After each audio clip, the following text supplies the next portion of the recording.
Hello and good afternoon, Allied Nation. I'm Rachel, Hi, I'm Nicole. and welcome to this edition of AMN Live Q&A series. Today, we're talking about traveler turned recruiter, and we are joined by a very special guest, which we'll get to in just a moment. But first, some housekeeping items, and I will turn over to Nicole to list those out. Yeah, thanks so much. So, throughout our time today, feel welcome to drop questions or comments in the chat. Both Rachel and I will be keeping a close look out for your questions, and we'll be sure to get them answered to the best of our ability. Also, while you're online today, be sure to check out our social media accounts. Our Instagram handle is at AMN Allied, and we also have a mobile app. It's called AMN Passport. On AMN Passport, you can view all of our hot jobs, build a profile with AMN, and you can also learn about our current $5,000 scholarship contest. Qualifying candidates for this scholarship contest are SLPs, PTs, OTs, as well as school psychology graduate students. So be sure to apply by November 30th. And there should be a handy QR code on the screen as well. You can click on for more details. All right, should we jump in to the fun? Are we ready? Drum roll, please. Today, we are joined by a traveler, also turned successful recruiter with AMN Healthcare, Crystal Thomas. So welcome, Crystal. Thanks so much for joining us. For sure. I'm excited to be here. Awesome. Well, I would love if we could kick this off by you giving us just a little bit of background into who you are, what led you to be an OT, in the first place. For sure. So I am an occupational therapist. I have been an OT for 9 years now. I started undergrad as a biology major and wanted to be a vet at the time. And then somewhere along the way met another OT and just learned about really what OTs do. And I think the first thing that drew me into the profession was the wide variety of settings that OTs can work in. I loved the fact that you could choose between working with kids or adults or anywhere in between. And so started shadowing a little bit and then switched over, finished as a biology major, and then went to grad school to be an OT. As soon as I finished grad school, I started working in a skilled nursing facility and I jumped right into travel as a new grad. I am from Virginia and then took my first travel contract in Montana. Love it. Yeah. And you have had quite the travel experience with AMN. I know you traveled for quite some time. So do you want to shed a little light more on that travel experience? Yeah, for sure. So the thing that drew me to travel at first was just the fact that I felt like I could get a wide variety of experience in different settings without being stuck in a setting. And so that's what really drew me to it, because it was really hard to commit. We talk about how you have the option to work in peds or adults. You can work in a hospital or, an outpatient clinic, things like that. And so as a new grad, it can be a little bit daunting. You have your fieldwork experience, but it's like, where do I want to commit? Where do I want to be for years and years? And so it was nice, the idea of travel, because I was like, well, I can kind of get my feet wet 13 weeks at a time in all kinds of different settings. And so started out in skilled nursing in Montana, and then I traveled for about 7 years total. So I was able to hop around through all kinds of settings.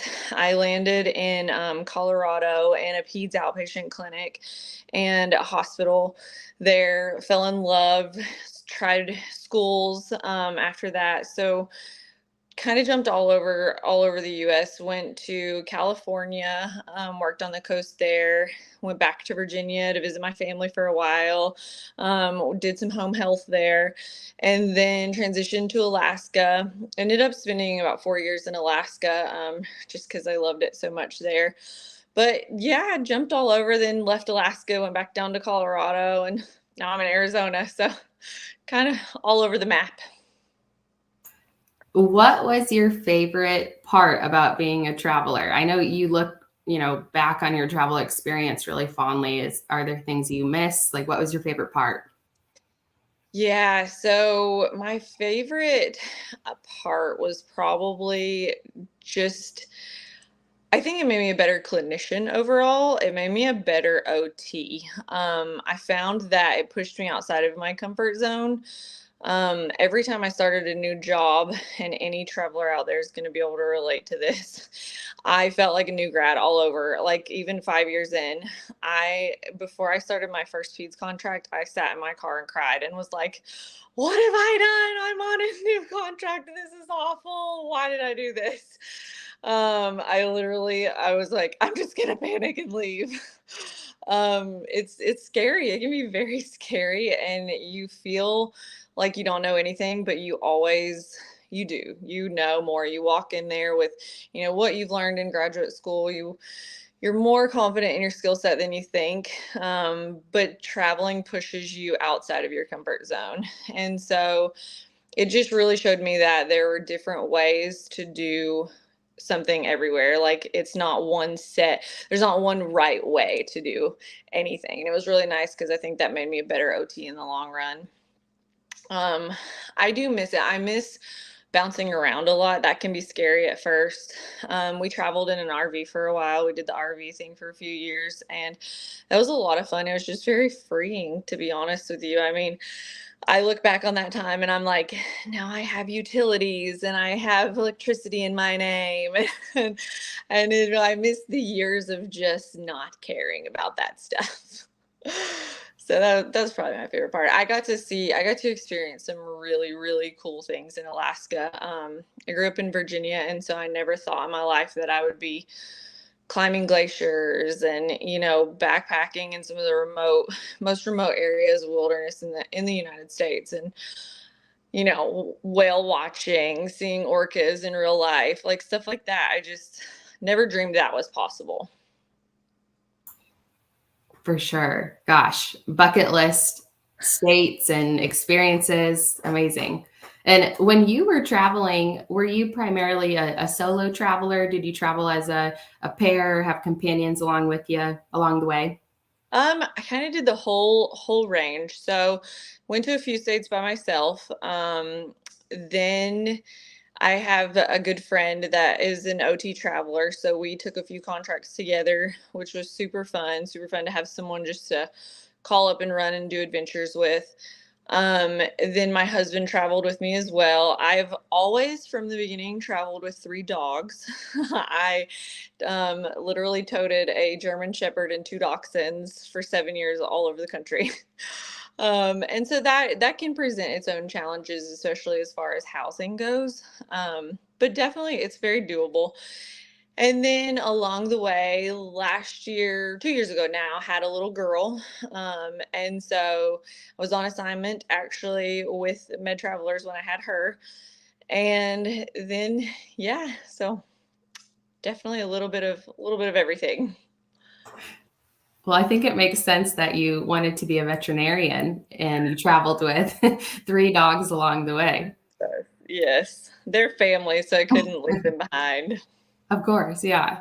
And when you were a traveler, looking for a recruiter way back in the beginning, what were some of the qualities you were looking for in a recruiter? Or maybe tell us about what was so successful about your relationship with your recruiter. For sure. I think communication for me has always been key. There's, it just everybody's going to be different. You're going to be in different time zones, especially if you do travel a lot, or you travel, all over the country. You're going to be in different areas, different time zones, and different work schedules. And so just always knowing that I wasn't alone, like it can be scary.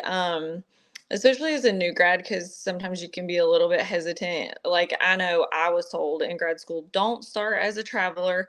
Don't start out as a traveler just because you need to at least have a little bit of experience. And while I don't think that's true, I think having a good support system will help you be more successful. I have a quick question. When you were transitioning, because you said, you went all across the map, but you were working different settings as well. Was it easy to transition from, say, skilled nursing to outpatient or wherever you went to next? Did you find it, difficult to get into a different setting without that experience on your resume as a traveler? Um, Sometimes, yes. I did struggle jumping. I took an acute placement and I had only had a little bit of fieldwork experience in acute. And so getting my foot in that door was a little bit more challenging at first. And the home health too. I think home health is probably the only setting that, just in my experience, I would say wait till you've done it a couple years or wait till you've got a little bit of experience, only because that's really the only setting that you're truly flying solo. In a skilled nursing facility, even if you're the only OT, you're still going to be able to ask a nurse a question. You're going to be able to ask a CNA a question. You're going to have other resources, other people around you for help if you need it. Home health's really the only setting I've encountered that I truly would sit in my car and be like, "Huh, I'm on my own on this. I'm walking into this person's house. Now what do I do next?" Everywhere else, you pretty much will, even in outpatient, you're going to have coworkers, you're going to have people around you. And even if they're not in the same discipline, someone will be there to help you or answer your questions. Most all facilities I encountered, though, we're very open to mentorship. We're very open to training. That was truly just something I always asked on the interview. I try to be transparent about my skill set. Like, hey, I'm comfortable with these diagnoses. I'm comfortable in these areas. I've had training, but I just don't know, A, B, and C. And most places were really receptive of my honesty and would be like, okay, we offer training for this, or we just can't accommodate that. Yeah, so that's a pro tip right there. Be Yeah. open and honest during the interview. For sure. Yeah. And with that, when you are interviewing for these roles, we know the phone interview can be really quick. It could be a 5-minute conversation sometimes. Are there any other questions that were your go-to or things you wanted to know before accepting the role? For sure. So if it was a new setting that I had never been in, I would always ask things like, hey, what kind of supports are you going to offer? How much time are you going to give me to learn the new system? A big thing I think to ask is like what your day 1, 2 is going to look like. Just get an idea. Am I going to walk in there and you're going to have me have 10 people on my schedule, or I'm going to have a big caseload the first day? Or, hey, will you give me a couple of days of training, touring the facility, or a couple of days of orientation? It's always better to ask, because as you grow in your career, you are going to be more comfortable. So I reached a point, like I did a couple of school contracts. I reached a point where I was like, hey, I don't need any training. I'm ready to roll. Just sign me up. I'll be there first day. I got this. You know what I mean? And so I was good with that. But like when I started my first outpatient peds, I was like, so when am I going to start having kids on my schedule alone? And what's that going to look like? Something very important, I think, to ask in the interview. Always remember you're interviewing just as much as they're interviewing you too. You want to be comfortable so you will be successful when you get there. Beautiful. Yeah. This is so fun hearing from you as a traveler perspective. And a big reason why you're here today is we'd love to talk about your recruiter experience as well. You've been a really successful recruiter with AMN over almost the last, year or just 9 months or so. And I would love to hear, when you were making the switch from becoming a traveler to a recruiter, some of the things that were going through your mind or some things that inspired you to make that change. For sure. So after I had my daughter, my husband got a job offer where he's from, and it was a really good job offer. And he was like, I really want to focus a little bit on my career. That's kind of hard to do, hopping all over the country, enjoying yours, which was great. And it's definitely a fair ask. So I was like, that's fair. And so then I actually was chatting with my recruiter about it at the time and was like, do therapists ever become recruiters? That kind of question. I said, I just feel like it's somewhere I could excel just because I know the job, I know therapy, and so I love being an OT. I genuinely like therapy. You know what I mean? Like I actually genuinely liked my job a lot. But I also really love like the travel world. Once you get into the travel world, it's just like it's such a small niche of people. I feel like, you get familiar with these people like on your social media, on you meet, I feel like I've met so many people in states all across the country. And so it's really hard to remove yourself from that too, because it becomes such a community. And so in my mind, I was like, well, if I jump into recruiting, at least like this is my way to still stay connected to the travel world. And so I'm not trying to, convince anybody to do anything that I don't actually love and enjoy. Yeah. And I think it's such a game changer when you can get a candidate on the phone and say, hey, I've been in your shoes. I've walked the same steps you have, or at least a similar path. So, what other benefits would you say come from being a traveler turned recruiter? What are some things that have helped you? Gosh, I would say the traveling aspect, just having experience as a therapist, has helped me the most. So I haven't had to take the time to like train and learn, the disciplines, the ins and outs. Like if someone calls me and they're like, "Oh, I really want I'm a certified hand therapist. I really want a CHT position." Well, I know what that is, so I can just jump right in and help you find that. You know what I mean? Or if someone's like, "Oh, I only want an outpatient clinic, with these kind of hours," or it's just I haven't had to um take so much time to learn like the different disciplines, exactly what, licensure, and we all know licensure is it's a beast of its own. And so I know that because I've had 10 to 15 state licenses myself, so I understand the process and what it looks like. And so it's a little bit easier for me to just jump in and say, yeah, I'm happy to chat with you about it, without having to like learn that from the ground up. Yeah. I mean, you just hit the ground running, and I think you probably have some confidence that maybe some recruiters don't have just coming right off the gate. Are there, as a recruiter, any specific states or locations that you always recommend, or when someone has no idea where to go, places you love to guide them to? Gosh, I always try to ask people like what you love. For me, I was an East Coaster, grew up on the East Coast from Virginia. Had only ever really traveled out of the country before I started traveling as an OT. I had never really traveled west of the Mississippi, actually. And then that's why I was like, you know what, just give me a job out west. And Montana was there and I jumped on it. And so I I fell in love over time with mountainous West states. I absolutely love like Utah, Colorado, Idaho, Montana, Alaska, anything wild like that. But rural is not for everyone. I mean, that can be very scary and it can make you kind of miserable on a contract if you go somewhere and you have no friends or family there, and then you're in a town of like 1,000 people. So I think it's good to go into it knowing like, hey, I really need, I want to gain a social aspect out of this. I need a bigger city. I need a bigger area where there are more people I can connect with. Because, as a traveler, then you have access to things like Meetup or Facebook groups, and, you can connect with people to find, other people that are doing the things you enjoy too.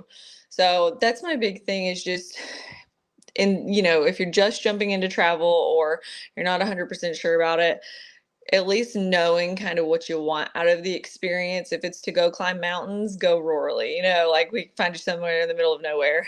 But if it's to make new friends and just, really be in the middle of a bigger city, like seek jobs out in those places. Because I do think the area can make or break the experience. Sometimes it's not always just the job. Yeah. So, oh, sorry. So on the topic of tips for new travelers, being aware of what you want to go to in terms of the overall area. Setting is one thing, but take me to the mountains or take me to the Yeah. beach, whatever. So that's one tip. But what other tips do you have for new travelers getting into the market? What do they bring with them? What was it like traveling with your pets? Is it something that's totally doable? Those types of tips. It is totally doable to travel with your animals, and it's totally doable, to get outside your comfort zone. I think that's just the biggest thing to keep in mind is it's going to be uncomfortable sometimes. Like, there's not always going to be the perfect pet friendly house sitting there waiting on you at the perfect price point in a great area. So that's really like my big take home is just trying to be flexible. Like I said, if you start with your own list of what you want out of the experience, I only want to make a lot of money, then hey, go to where the jobs are that you can make a lot of money. Or if I only want to see these big places, try to shoot for those places. So if you have a couple of good goals and then you're flexible within those, you're gonna set yourself up for success already.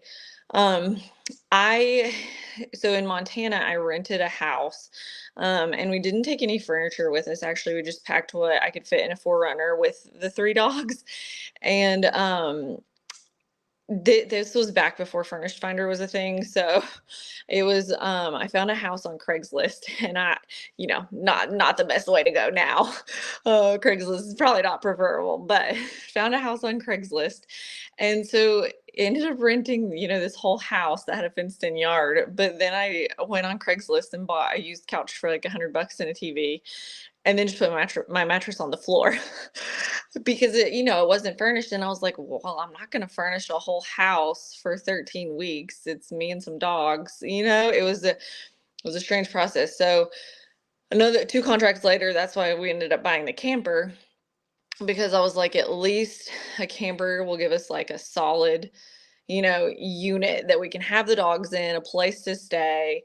If we go to somewhere like Alaska, and I did live in Alaska through the winter in a camper once, and it wasn't my favorite experience, but it's doable.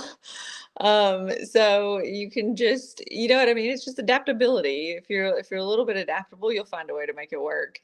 But the camper was nice because it gave us like security, as in, hey, even if we get there and I start the assignment, we can stay in a campground, find somewhere to rent until we find better accommodations, or until we find a better house we love, or somewhere to rent that we really like. You know what I mean?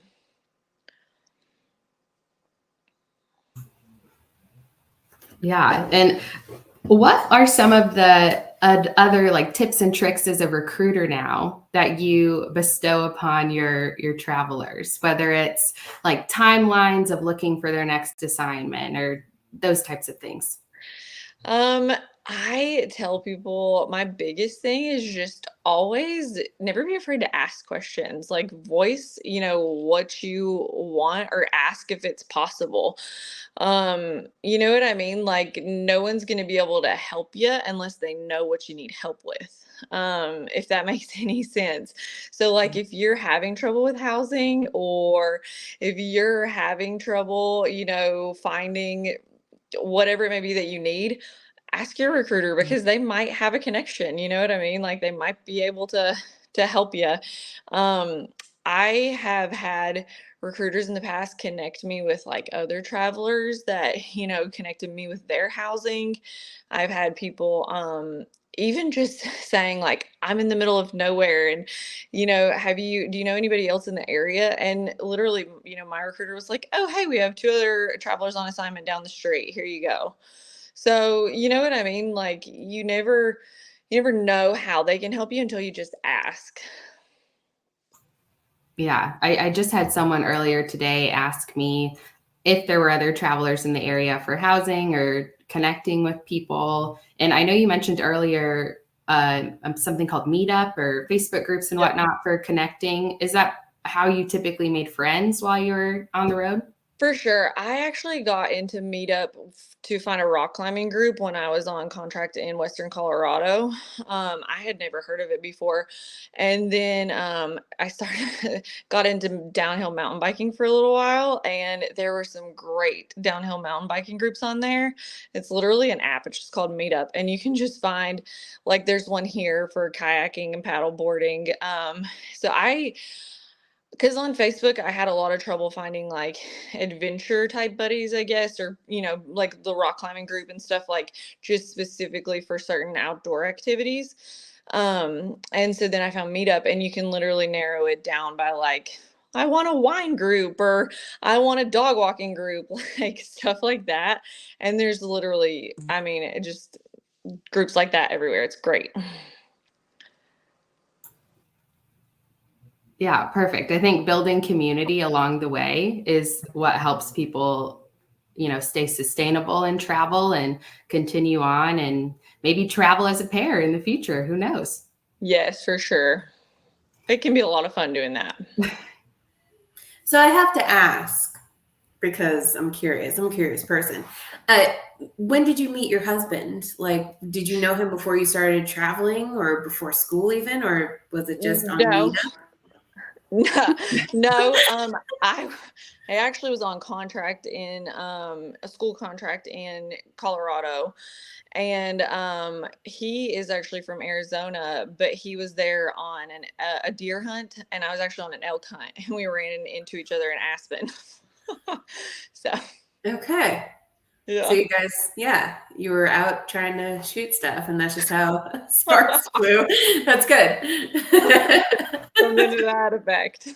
Yes, I like that story. Yeah, I always meant to ask you that. How did you both meet? Because I assumed that it was probably on one of your assignments at some point, but that's a Yeah, cool story. it was funny because, he lived about 9 hours away. And so it just was like a random, we crossed paths at the right time. Yeah. Meant to be. Yeah, for sure. Yes. Yeah, the stars and bullets aligned. Just kidding. Just throwing out some puns out there. Just as a reminder to our community watching, please feel free to drop questions and comments in chat. We are watching those. Nicole Frank dropped a comment. Future new traveler need a recruiter. Well, you have two right on the line here, both Crystal and Nicole. But feel free to hop on our Passport app. That's always the best way to start a profile and get linked with a recruiter through AMN. There have been lots of comments just with our own internal teams on your stories of just throwing down a mattress and calling it a day in the house. Gotta do what you gotta do sometimes. Yeah, you gotta do what you gotta do. Another, I guess, curiosity question. At this point, since you've been recruiting now for a little bit, would you ever consider going back to travel now that you've been in your recruitment role? Oh gosh. That's a tough question. I have a strong love for Alaska and for being an OT in general and for travel. So I think a lot of people can probably relate to this too. It's so hard once you start traveling because you develop like roots and connections and love in all these places you go, and you're like, oh man, I love these mountains so much and these glaciers. I lived, there was a glacier in front of our house. You could see it from our front window. So I'm like, this is so cool. But then I'm like, gosh, but I miss the red rocks and canyons and desert too. And it's a very strange feeling. You're like, you love a place and then you're always pulled somewhere else. And so somebody told me once when I left Alaska last year, they were like, you're a nomad, you'll be back, we're sure of it. And so it's very hard to, at this point, I think in my life, to like envision being in one place forever. You know what I mean? It's very hard to picture just the end of it, I guess. But I also love being an OT. I genuinely do, and I guess I've identified as an OT for 9 years now. And so I'm like, that's part of me. That's who I am. Like today, when we're talking about putting our names up there in our lines, I was like, oh, so should I just put OT on there? And then I was like, wait, but that's a different, you know what I mean? It's different roles, Yeah. different roles that you identify with. So, I mean, still OT, because I've heard you give your travelers OT advice or therapy advice in general when they go to different facilities. So your skill set is still being put to good use, which is good. For sure. Yes. And that's, I think, what drew me to wanting to be a recruiter, because like I said, I love being an OT. And so helping other therapists I get a lot of internal gratification out of that, to be honest with you. You know what I mean? Like, I loved my job and I was very good at my job, but I also just enjoy relating to other therapists also. And so just in this new role, I'm finding my way with that and how I can help other therapists. And I really enjoy that a lot. Awesome. Yeah. Well, I feel like that's probably a good place to wrap it up. We could talk to you all afternoon about your experience and what you've enjoyed. Thank you so much, Crystal, for hopping on. I'm sure you have inspired people to maybe look into travel, look into being a recruiter. So if you guys have follow-up questions, feel free to continue to comment or whatnot. As we wrap up our time too, don't forget to follow us on Instagram at our AMN Allied and AMN Healthcare accounts. We look forward to next month's live Q&A as well. We are going to be celebrating PT month. If you didn't know, October is PT month. So we'll be chatting with some physical therapists. So stay tuned on social media for more details. Thanks, everyone. Have a good afternoon.